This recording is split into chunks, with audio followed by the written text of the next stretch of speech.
শেষটাতে ভারত বধ করতে পারল না বাংলাদেশের মেয়েরা। ফাইনাল মহারণে এসে পা ঢোকালো ফাহিমা খাতুনরা। বাংলাদেশকে 46 রানে হারিয়ে নারী এশিয়া কাপ রাইজিং স্টার্সের ট্রফি বাগিয়ে নিল ভারতের মেয়েরা।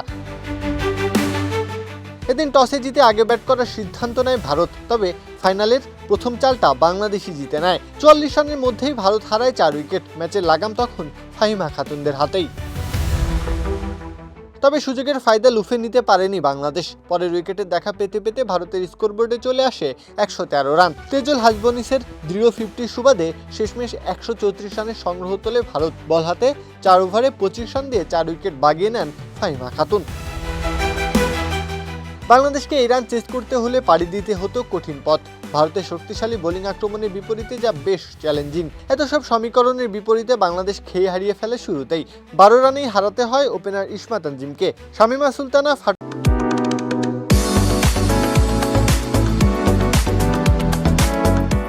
প্রলেপ দেওয়ার চেষ্টা করেন বটে, তবে 20 রান করেই ফিরতে হয় তাকে। ওটাই দিন শেষে দলের সর্বোচ্চ ব্যক্তিগত স্কোর। মাঝের সময়টাতে কেবলই আসা যাওয়ার মিছিলে যোগ দিয়েছেন ব্যাটাররা। মিডল অর্ডার কার্যত ভেঙে পড়েছে তাসের ঘরের মতো।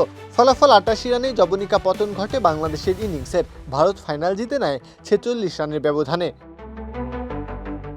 গোটা আসর জুড়েই দাপট দেখিয়েছে বাংলাদেশ। ফাইনালে তাই প্রত্যাশা একটু বেশি ছিল, তবে সেই প্রত্যাশা আর বাস্তবে ধরা দেয়নি। নারী এশিয়া কাপ রাইজিং স্টার্সের ট্রফি আর ঘরে নিয়ে আসা হলো না বাংলাদেশের। প্রত্যহ কাব্য, খেলা 71।